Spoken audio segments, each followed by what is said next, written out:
Once upon a time, in a kingdom far away, there lived a wise and just king. King Alden was known for his strength, wisdom, and kindness. But, as the years passed, his body grew weaker. He knew his time was coming, and he had 3 sons, each of them very different from one another.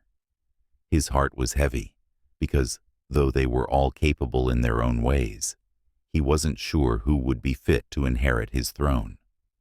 King Alden had always believed that true leadership went beyond power or riches. It was about the ability to bring life, harmony, and beauty to his people. As his last act before he passed, he called his sons together and said, "I am old, and my time has come. I will give each of you a piece of land, equal in size. Your task is simple. Fill it completely. However, you must do this in your own way. I will watch, and when I am gone, I will choose the one who has truly understood what it means to lead." The 3 sons nodded. They were all eager to prove themselves, though each of them had a different idea of what would please their father. The eldest, Prince Rowan, was a man of great ambition. He had spent years in the royal treasury, learning about the kingdom's wealth. He believed that a strong kingdom was one that had material wealth, so he decided to fill his land with treasure. He brought in the finest gold, silver, and jewels. His fields were covered in glittering piles of precious stones, and his lands sparkled from the treasure he had gathered. He felt proud, certain that the king would be impressed by his display of wealth.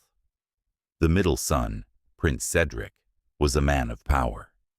He believed that a leader must be powerful and influential, so he chose to fill his land with grand buildings. He brought in skilled architects, masons, and laborers, and soon his land was filled with towering castles, massive walls, and magnificent palaces.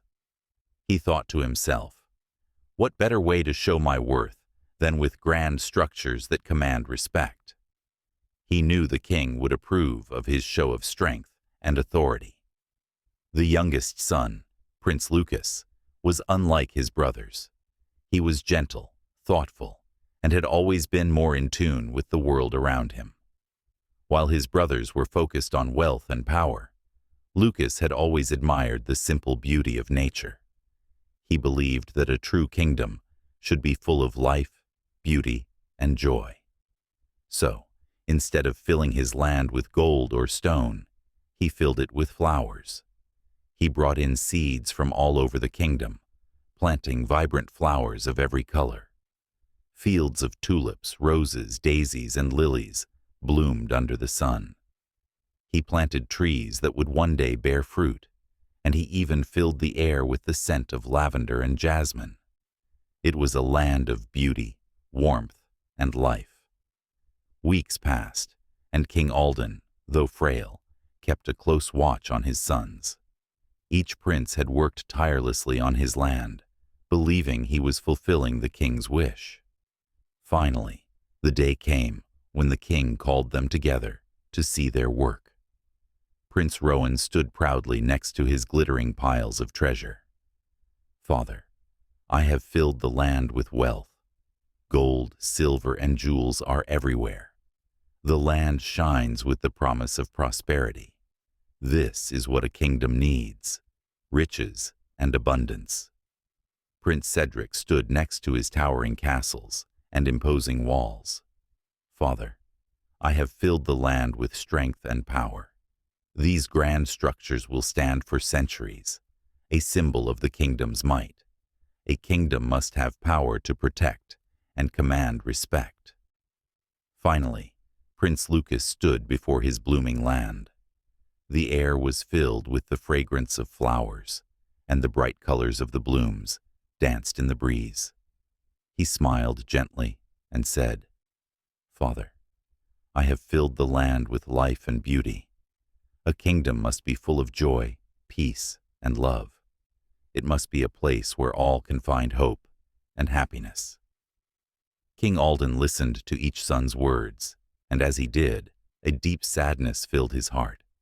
His sons were all capable, but only one truly understood what it meant to rule with wisdom. After a long pause, the king spoke in a soft, frail voice. "You have all worked hard, my sons, and I am proud of you. But none of you have fully understood what it means to lead." The sons exchanged confused glances. "Rowan, you have filled the land with wealth, but treasure alone cannot nourish the soul. Gold and jewels are fleeting. They do not bring lasting happiness. Cedric, you have filled the land with power, but strength without compassion is empty. Castles and walls can protect, but they cannot heal the heart." "Lucas," the king said, turning to his youngest son, "you have filled the land with beauty, with life, and with hope. You have understood that a true leader must nourish the hearts of his people, not just their bodies. A kingdom must be full of life and love, for only then can it truly thrive." The king smiled at Lucas, his eyes full of pride. "You are the one who will lead this kingdom, for you have seen beyond the surface.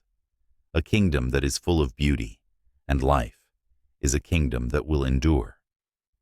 And so, Prince Lucas became the next king. He ruled with wisdom and compassion, filling his kingdom with beauty, joy, and hope. Under his reign, the kingdom flourished. The people were happy, and the land was filled with vibrant flowers, lush trees, and fields of crops that nourished everyone. King Lucas knew that a leader's true strength came not from wealth or power, but from the ability to nurture life and bring beauty into the world. Moral of the story: true leadership values life over wealth. It is not the treasures we accumulate or the power we wield that makes us great, but the beauty, joy, and life we bring to the world around us. A wise leader understands that the most important thing is to nurture the hearts of the people and to create a kingdom that thrives in love and peace.